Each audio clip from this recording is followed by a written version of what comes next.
What is up YouTube, and welcome to this Elves ending explained and spoiler review. I wasn't going to watch this as on the media section of Netflix website it did look like it was a kids show.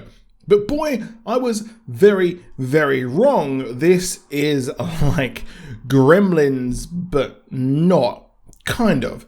We follow a family as they're trying to get away from the hustle and bustle of city life and, well, just generally modern life as they want to take their kids to an isolated island so they can spend Christmas together. It's admirable and they want to do this and celebrate Christmas, but they picked the wrong island, which is home to elves, which at first look pretty darn cute, but eventually they look like grotesque sort of weird things and look somewhat similar to the Green Knight.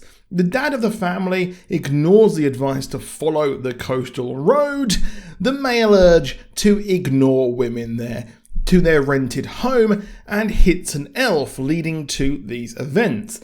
They're warned by Mola to get away, and we get some serious hating outsiders vibes, but it's really for their own good. The daughter Josephine has wanted a dog for the longest time, but she is seen as weird and baby-like and mollycoddled by her family. However, she finds an elf and she thinks that her Christmas wish has come true. She finds Kiko, and while initially this seems like a Gremlin-style story, the elves become angry as their child is missing, and we get all sorts of craziness throughout the course of this show, which is only like 24 minutes, and I did appreciate a 6-episode season that is also 24 minutes, but I think that the shorter running time of each episode did let down the show somewhat. Now, Kiko got out, but good-natured Josephine causes all the trouble by trying to tend to her best friend's health and protect it from the islanders, who or at least she thinks, are the bad guys here.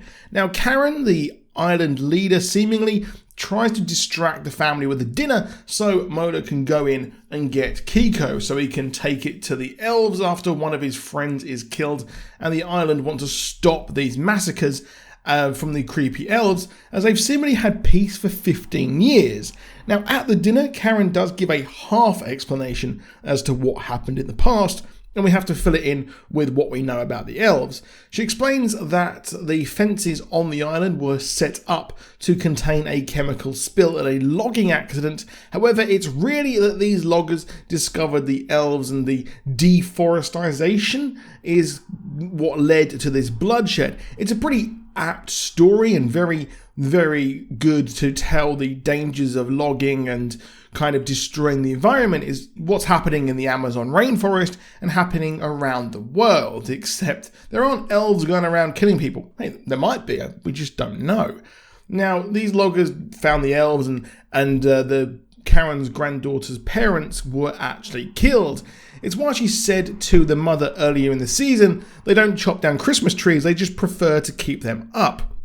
It's a pretty interesting story tale there that these people live in the forest, and it's interesting that it's local lore and myth, which we have in the UK as well, about fairies living in trees and stuff like that, and I've always wanted to have a story based on that at some point. Josephine is trying to keep her new friend alive, except it is becoming more and more feral, and a gigantic misunderstanding ensues as she tries to get the elf to safety, except Mola has taken it to the elves' compound to try and make a peace, which fails miserably. I kind of appreciate how short and to the point the show is actually, as Netflix shows do tend to have a lot of bloat and a lot of filler for really no reason. You watch like a 10-episode season that was a mix between an hour to an hour and a half in each episode, and you just think, why was half of this even in this? There's like no editing at all. Josephine follows Mola as her family realizes she's missing, and her brother has to come clean with what she has been doing. All the while, he pleads to his crush, who is the town leader's granddaughter, for help. We never really get much origin of the elves or the lore. It's pretty much dealing with the here and now. We're not bogged down with that detail, but I think it would have been nice to have some sort of flashbacks or see what happened in the past. However, it might be a bit superfluous to the plot, but it might make us kind of sympathise with the party who were done wrong in the first place. Josephine's parents try to find her, only to come to conflict with Mola, who gets trapped by a booby trap, and Karen also appears. The daughter is in the compound, having slipped through when Mola went in. Now, the full-grown elves attack, wanting their kin back, leading to a gruesome sight of one being killed by Josephine at the sawmill. The monsters attack the town after they're enraged, and Karen comes up with a solution. She says only she and Josephine can fix this, but it turns out that she actually wanted to offer her up as a sacrifice, like the cows in chains we've seen in the show. Now, it was touching when Kiko comes to save its friend and they make a daring escape to leave the island. Luckily, the electricity returns and the elves do kind of just fall down into the ground, and the islanders say that they will handle it themselves their way, which, I don't know, it's a bit of a weird ending and it was so abrupt out of nowhere. It's a bit of an odd one there, but it's clear they want this franchise to continue as the elves are still on the island, especially on the last scenes of the show we saw. We're left in limbo as the family returns to the mainland, but the granddaughter comes with them and she's eager to live the city life. But wait, hold on.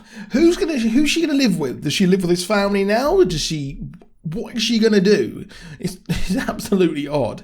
However, the biggest cliffhanger is that Kiko is left under the car, and I see him as a bit of a Gizmo style, not quite evil, but has the risk of becoming a naughty little elf. So this was an interesting show, interesting premise that had a Christmas Gremlins style thing going on.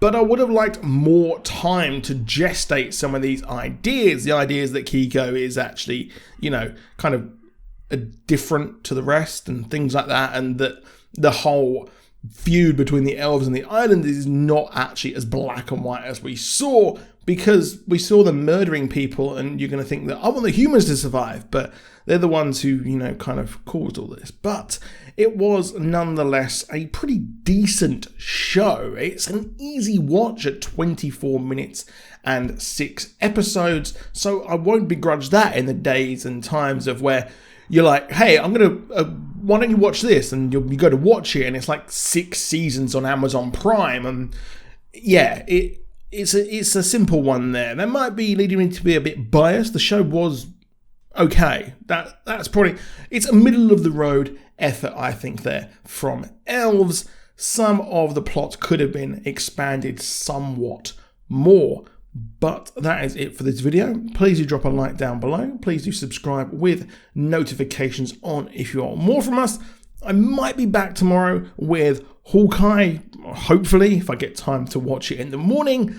But I'll be back with some more videos, so do hit that subscribe as we try to upload daily, but life and Halo Infinite does get in the way. I'll see you soon, and goodbye.